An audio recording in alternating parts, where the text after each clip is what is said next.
आप यूके पढ़ने जाना चाहते हैं but you are not sure about the process and the cost. Let's talk about this. सबसे पहली चीज तो ये है कि आप अपनी डॉक्यूमेंटेशन कंप्लीट करें।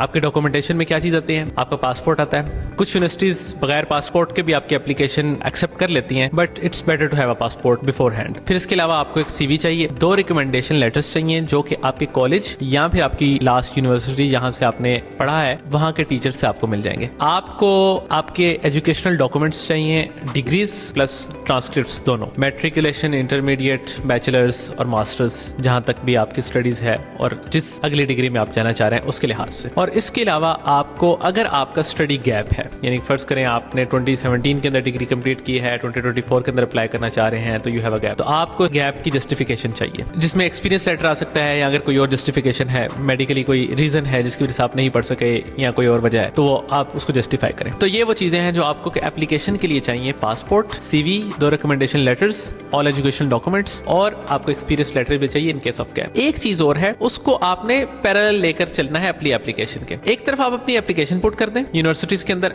अब यूनिवर्सिटी की सिलेक्शन और कोर्स सिलेक्शन कैसे करनी है ये थोड़ी देर बाद इसके ऊपर बात करते हैं। उससे पहले आपको कोई ना कोई इंग्लिश लैंग्वेज टेस्ट चाहिए। वो आइल्ट्स हो सकता है, वो पीटीई हो सकता है, वो लैंग्वेज सर्ट हो सकता है, वो ऑक्सफोर्ड हो सकता है, वो इंग्लिश प्रोफिशिएंसी लेटर, यानी कि आपकी लास्ट डिग्री अगर इंग्लिश लैंग्वेज में है तो आप इंग्लिश प्रोफिशिएंसी लेटर देकर बगैर किसी इंग्लिश लैंग्वेज टेस्ट के वो भी कर सकते हैं, वो भी हो सकता है। But I will prefer IELTS और पीटीई। उसकी क्या वजह है? उसकी वजह यह है कि जब आपने आइल्ट्स किया होगा या आपने पीटीई किया होगा तो आपके पास जो नंबर ऑफ ऑप्शंस हैं यूनिवर्सिटीज के वो ज्यादा होंगे। इसी की जगह अगर आपने लैंग्वेज सर्ट किया होगा या आपने ऑक्सफोर्ड किया होगा या आप इंग्लिश प्रोफिशिएंसी लेटर पे जाना चाह रहे होंगे या आपने डुओलिंगो किया होगा या आपने कोई और इंग्लिश लैंग्वेज टेस्ट किया होगा, तो आपके पास ऑप्शंस महदूद रह जाएंगे। क्योंकि आइल्ट्स और पीटी वो टेस्ट हैं जो कि तमाम यूनिवर्सिटीज एक्सेप्ट कर रही होती हैं, लेकिन इंग्लिश प्रोफिशिएंसी लेटर या फिर डुओलिंगो या फिर लैंग्वेज सर्ट या फिर ऑक्सफोर्ड, ये बहुत कम यूनिवर्सिटीज एक्सेप्ट कर रही होती है। तो इसलिए बेहतर तो यही है कि आपके पास आइल्ट्स या फिर पीटीई का टेस्ट मौजूद हो। लेकिन एज सेकंड ऑप्शन, या फिर अगर आप ये नहीं करना चाहते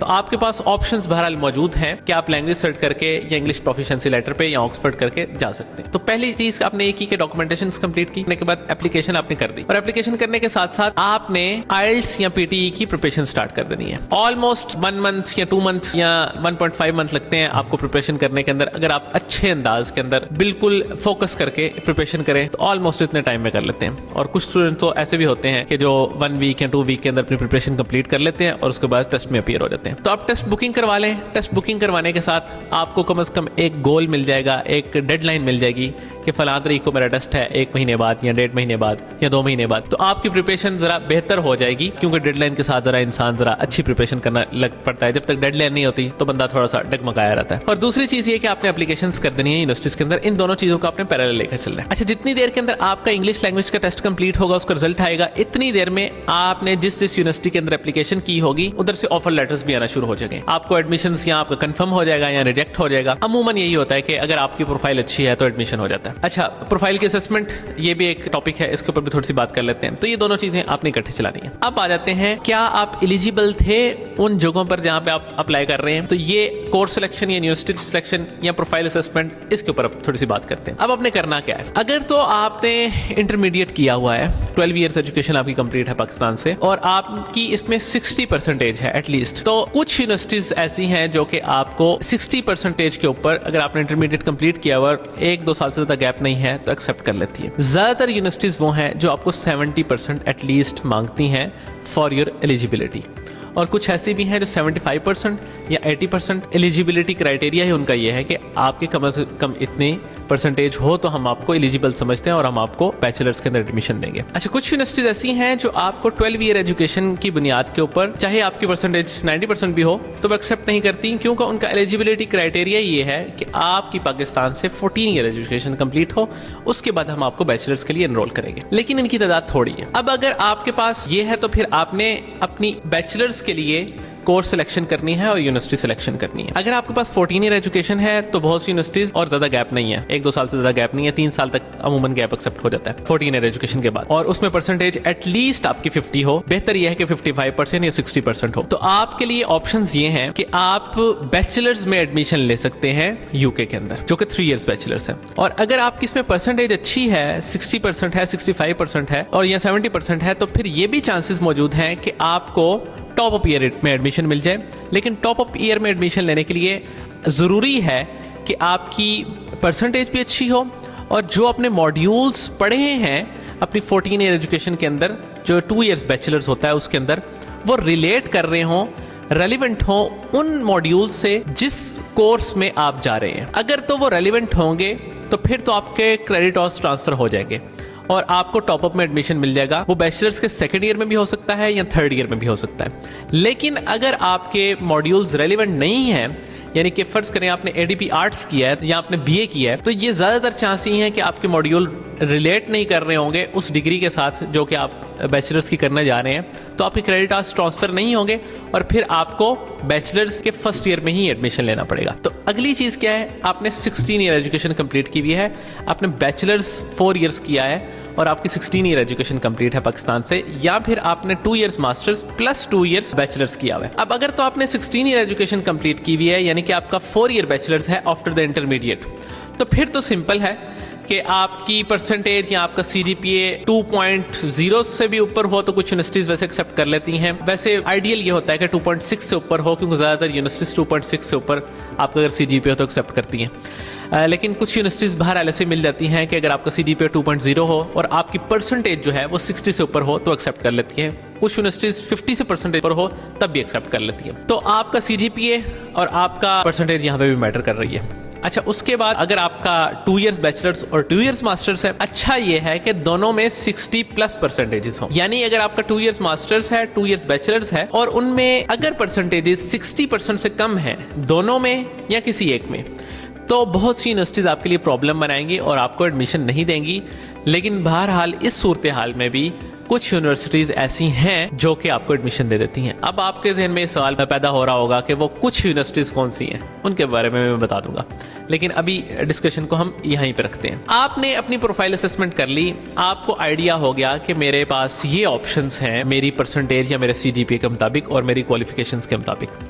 अब जब आपने अपनी प्रोफाइल असेसमेंट खुद कर लें, अच्छा प्रोफाइल असेसमेंट कैसे करनी है, यूनिवर्सिटीज़ की वेबसाइट पे जाएं, यूनिवर्सिटीज़ की वेबसाइट्स के ऊपर एलिजिबिलिटी क्राइटेरिया देखें, एंट्री रिक्वायरमेंट्स देखें। उन एंट्री रिक्वायरमेंट्स के अंदर कभी कभार तो इंटरनेशनल स्टूडेंट्स की एंट्री रिक्वायरमेंट्स लिखी हुई होती हैं। अगर इंटरनेशनल स्टूडेंट्स की एंट्री रिक्वायरमेंट्स लिखी हुई हैं तो उनको अपने एंट्री रिक्वायरमेंट्स के साथ कन्वर्ट कर लें, चेक कर लें कि क्या पाकिस्तान के एंट्री रिक्वायरमेंट्स के मुताबिक पूरा उतरती है। और बहुत सी यूनिवर्सिटीज़ ऐसी हैं कि जिन्होंने पाकिस्तान का एक अलहदा सेक्शन बनाया होता है या साउथ एशिया का एक अलहदा सेक्शन बनाया होता है और उनके अंदर एंट्री रिक्वायरमेंट्स मेंशन होती हैं। तो बहुत सिंपल है, यूनिवर्सिटीज़ निकाल के देखें, एंट्री रिक्वायरमेंट्स चेक करें, एलिजिबिलिटी क्राइटेरिया चेक करें। अगर तो आप एंट्री रिक्वायरमेंट्स पे पूरा उतरते हैं तो फिर एडमिशन प्रोसेस करें। अगर एंट्री रिक्वायरमेंट्स पे पूरा नहीं उतरते तो अपना वक्त ज़ाया करने की और अपनी कोशिश करने की भी जरूरत नहीं है, क्योंकि आपको एडमिशन नहीं मिलेगा। अब आपने अपनी एलिजिबिलिटी क्राइटेरिया चेक कर लिया, आपने एंट्री रिक्वायरमेंट्स चेक कर ली, अब आपने यूनिवर्सिटी या कोर्स सिलेक्शन करनी है। एक तो कोर्स सिलेक्शन या यूनिवर्सिटी सिलेक्शन करने का तरीकाकार पहला ये है कि क्या आप एंट्री रिक्वायरमेंट्स पे पूरा उतरते हैं। अगर उतरते हैं तो एक टिक हो गया। दूसरी बात यह है कि क्या आप वो कोर्स करना चाहते हैं। अब ये बहुत इंपॉर्टेंट है, कई दफ़ा इंसान कोई कोर्स नहीं करना चाह रहा होता तो उसमें एडमिशन करवाने की बिल्कुल जरूरत नहीं है। तीसरी चीज़ ये है कि क्या कोर्स जो आप करने जा रहे हैं वो आपकी प्रीवियस स्टडी या आपकी प्रीवियस एम्प्लॉयमेंट से रिलेट कर रहा है। अगर तो कर रहा है तो फिर उसमें करें। और फिर चौथी चीज़ ये है कि क्या वो कोर्स या वो यूनिवर्सिटी जो आप सिलेक्ट करने जा रहे हैं वो आपके बजट में आती है। अगर तो आपके बजट में आती है तो उसको भी शॉर्ट लिस्ट कर लें। और पांचवी चीज़ ये है कि क्या वो यूनिवर्सिटी या वो कोर्स आप जो सेलेक्ट करने जा रहे हैं वो आपके फ्यूचर प्लान्स के साथ रिलेट कर रहा है या आपके फ्यूचर प्लान्स के अंदर हेल्प कर रहा है या नहीं। अगर तो वो आपको हेल्प कर रहा है तो यस, उसको सिलेक्ट कर लें। अगर नहीं कर रहा तो बिल्कुल भी करने की ज़रूरत नहीं है। और लास्ट चीज़ इसमें यह है कि जहां पर आप जा रहे हैं, जिस यूनिवर्सिटी में आप जा रहे हैं, क्या आपके लिए कंफर्टेबल है वहां पर जाना। ये एक आखिरी चीज़ है। कुछ लोगों के लिए यूनिवर्सिटी सिलेक्शन में ये बात बहुत इंपॉर्टेंट होती है, लेकिन कुछ लोगों के लिए ये को बहुत ज़्यादा अहमियत की हामिल नहीं होती। तो इस अंदाज के अंदर अपनी कोर्स सिलेक्शन करें। सबसे पहले कोर्सेज को, यूनिवर्सिटीज़ को शॉर्ट लिस्ट करें। शॉर्ट लिस्ट करने के बाद उनको नोट डाउन करें। नोट डाउन करने के बाद अब फर्ज करें आपके पास 15, 20, 25, 30 जितने भी आगे हैं कोर्सेज या यूनिवर्सिटीज़, उनको नोट डाउन करने के बाद उसके बाद उनमें से 5 से 10 सेलेक्ट करें। इससे ज़्यादा सेलेक्ट करने की बिल्कुल ज़रूरत नहीं है, 10 भी बहुत ज़्यादा है। बेहतर तो ये है कि 3 से 5 सेलेक्ट करें, क्योंकि जितने आप कोर्सेज या यूनिवर्सिटीज ज़्यादा सेलेक्ट करेंगे, इस चीज़ का ज़्यादा खदशा है कि जब वहाँ से ऑफर लेटर्स आ जाएंगे तो आप ज़्यादा कंफ्यूज हो जाएंगे।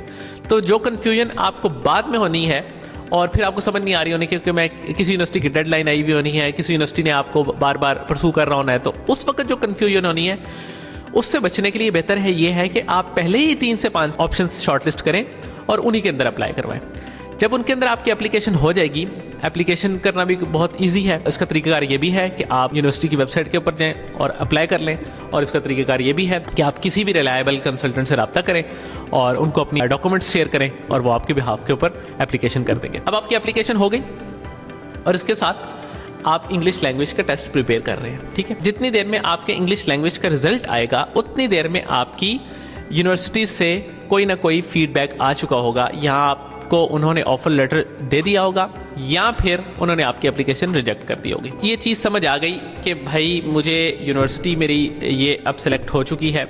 अच्छा, यूनिवर्सिटी के सिलेक्शन में एक चीज़ जिसका मैंने जिक्र नहीं किया वो मैं अब कर देता हूँ, जो आपको बड़ी ध्यान रखनी चाहिए, वो उसकी स्कॉलरशिप भी है कि वो यूनिवर्सिटी आपको कितना स्कॉलरशिप दे रही है। स्कॉलरशिप्स की डिटेल्स भी यूनिवर्सिटीज़ की वेबसाइट के ऊपर मौजूद होती हैं। तो जो आपको बेहतर लगे, स्कॉलरशिप जहां से अच्छा मिल रहा हो, जाहिर है कि उसे ऑप्ट करना चाहिए। आपने अपना इंग्लिश लैंग्वेज टेस्ट भी दे दिया और अब आप इस मरहले पे आ चुके हैं कि आपका इंग्लिश लैंग्वेज टेस्ट क्लियर हो चुका है, आपने रिक्वायर्ड नंबर ले लिए हैं और रिक्वायर्ड बैंड्स आपके आ चुके हैं और इसके साथ आपके पास ऑफर लेटर भी आ चुके हैं 3 से 5। अब नेक्स्ट चीज़ ये है कि आपने कौन सी यूनिवर्सिटी सेलेक्ट करनी है। तो अब वे फॉरवर्ड क्या है? अब यह है कि बहुत सी यूनिवर्सिटीज़ ऐसी होती हैं जो आपसे क्रेडिबिलिटी इंटरव्यू लेती हैं। अमूमन यूनिवर्सिटीज़ लेती हैं, कुछ यूनिवर्सिटीज़ नहीं भी लेती। तो अगर तो यूनिवर्सिटी का इंटरव्यू है तो इंटरव्यू की प्रिपरेशन करें और इंटरव्यू बुक करवाएं। कुछ यूनिवर्सिटीज़ ऐसी हैं जो इंटरव्यू लेंगी आपसे फीस सबमिशन से पहले, तो अगर फीस सबमिशन से पहले इंटरव्यू ले रही हैं तो आप इंटरव्यू बुक करवाएं और इंटरव्यू दें। और कुछ यूनिवर्सिटीज़ होती हैं जो फीस सबमिशन के बाद आपसे इंटरव्यू लेती हैं। तो देख लें कि आपने यूनिवर्सिटी सेलेक्ट की हुई है।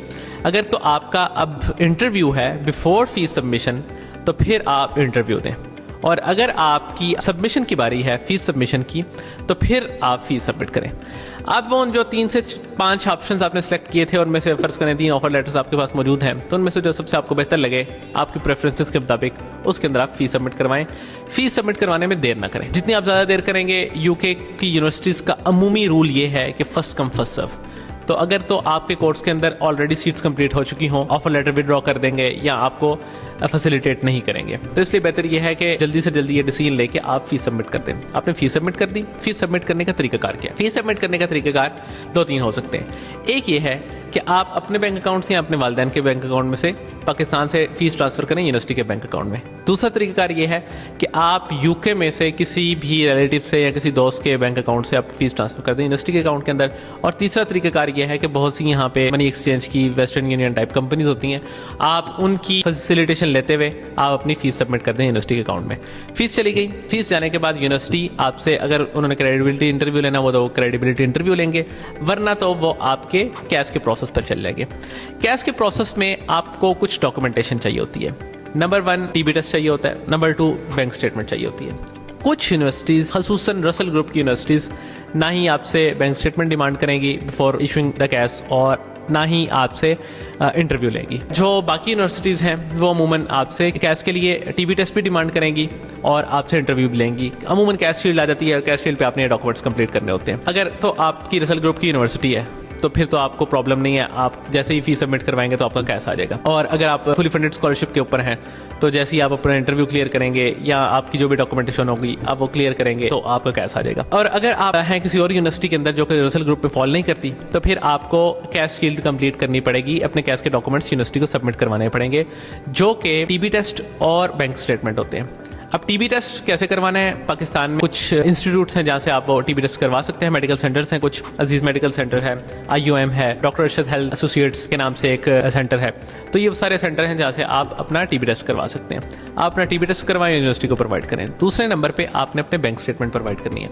अब बैंक स्टेटमेंट यूनिवर्सिटीज़ अमूमन ये कहती हैं कि 28 डेज़ आपके फंड्स पड़े हुए हों और उसके बाद हमें आप दें, ताकि हमें पता हो कि आपने अब वीज़ा फाइल करना है। लेकिन कुछ यूनिवर्सिटीज ऐसी भी हैं जो कि आपसे या तो डिमांड ही नहीं करेंगी बैंक स्टेटमेंट, और अगर डिमांड करेंगी तो भी आपसे वो डिमांड करेंगी कि आप हमें जितने अमाउंट आपको रिक्वायर्ड है वो शो करवाएं, और उसके बाद जैसे ही वो अमाउंट मैच्योर होती है तो वो आपको कैश जारी कर देते होते हैं। अब कैश इशू होने से पहले आपको बैंक स्टेटमेंट यूनिवर्सिटी को प्रोवाइड करनी है। इफ़ दे आर डिमांडिंग, आप उनको बैंक स्टेटमेंट प्रोवाइड कर देंगे। बैंक स्टेटमेंट कैसे प्रोवाइड करनी है, उसको मैच्योर कैसे करना है, इसको मैं थोड़ी देर बाद बताता हूँ। उससे पहले ये कि कैश आपके पास इशू हो गया है। अब जब कैश इशू हो गया है तो फिर नेक्स्ट स्टेप क्या है? नेक्स्ट स्टेप है वीज़ा प्रोसेसिंग। आपने वीज़ा फाइल करना है। वीज़ा फाइल करने में आपको वीज़ा एप्लीकेशन कंप्लीट करनी होगी। वीज़ा एप्लीकेशन कंप्लीट करने के बाद IHS फ़ी पे करेंगे, और IHS फ़ी पे करने के बाद आप वीज़ा फ़ी पे करेंगे। IHS फ़ी कितनी होती है? अगर तो आपका 1 ईयर का कोर्स है तो ऑलमोस्ट 730 पाउंड होगी, और अगर आपका कोर्स 1 ईयर से ज़्यादा है तो ये वेरी कर रही होती है, 1500 तक भी जा सकती है, 1200 तक भी हो सकती है, 2000 तक भी जा सकती है। It depends. ये आप चेक कर लें। कोर्स स्टार्ट डेट डालें और कोर्स एंड डेट डालें IHS कैलकुलेटर पे, जो कि UKVI की वेबसाइट पर दिया गया है, और वहाँ पर डाल के आप चेक कर लें कि आपकी हेल्थ इंश्योरेंस कितनी है। हेल्थ इंश्योरेंस पे हो गई, वीज़ा फ़ी पे हो गई, पे कैसे होगी? यहाँ पर बहुत बड़ी कन्फ्यूजन पैदा होती है स्टूडेंट्स के लिए कि वो समझते हैं कि जिस अंदाज के अंदर यूनिवर्सिटी की फ़ी बैंक ट्रांसफ़र के थ्रू पे हो जाएगी तो हमारी हेल्थ इंश्योरेंस और हमारी वीज़ा फ़ी वो भी बैंक ट्रांसफ़र के थ्रू पे हो जाएगी। तो ये बैंक ट्रांसफ़र के थ्रू पे नहीं होती, ये कार्ड के थ्रू पेमेंट होती है। अब कार्ड पेमेंट जो भी होगी, अगर तो आप पाकिस्तानी कार्ड यूज़ कर रहे हैं तो पाकिस्तानी कार्ड्स, अमूमन पाकिस्तानी बैंक्स के जो कार्ड्स होते हैं उनकी लिमिट्स होती हैं। ई-कॉमर्स की लिमिट आपने चेक करनी है। उस लिमिट का इतना होना ज़रूरी है कि उसमें आपकी पेमेंट हो सके। फर्ज कर लें हेल्थ इंश्योरेंस की पेमेंट है 940 पाउंड है या 730 पाउंड है। 730 पाउंड्स अमूमन बनते हैं 3 लाख के आसपास, कुछ थोड़े से नीचे ही होंगे, लेकिन टैक्सेस मिला के तो ऑलमोस्ट इतने बन जाएंगे। तो आपके अकाउंट की, आपके जो कार्ड है जिससे आप पेमेंट कर रहे हैं, उसकी ई-कॉमर्स की लिमिट एटलीस्ट 3 लाख या 5 लाख होनी चाहिए ताकि वो पेमेंट ईजिली हो सके। अगर वो इतनी नहीं होगी तो पेमेंट रिफ्यूज़ हो जाएगी, और अगर आपकी 5वां पेमेंट रिफ्यूज़ हुई तो आपको वीज़ा एप्लीकेशन दोबारा करनी पड़ती है, अगर हेल्थ इंश्योरेंस की 5वां पेमेंट रिफ्यूज़ हो जाए। ऐसा कार्ड अरेंज करके रखना है जिसकी लिमिट ई-कॉमर्स की एटलीस्ट 5 लाख रुपीज़ हो, और अगर आपकी हेल्थ इंश्योरेंस की पेमेंट ज़्यादा है तो लिमिट भी ज़्यादा होनी पड़ेगी।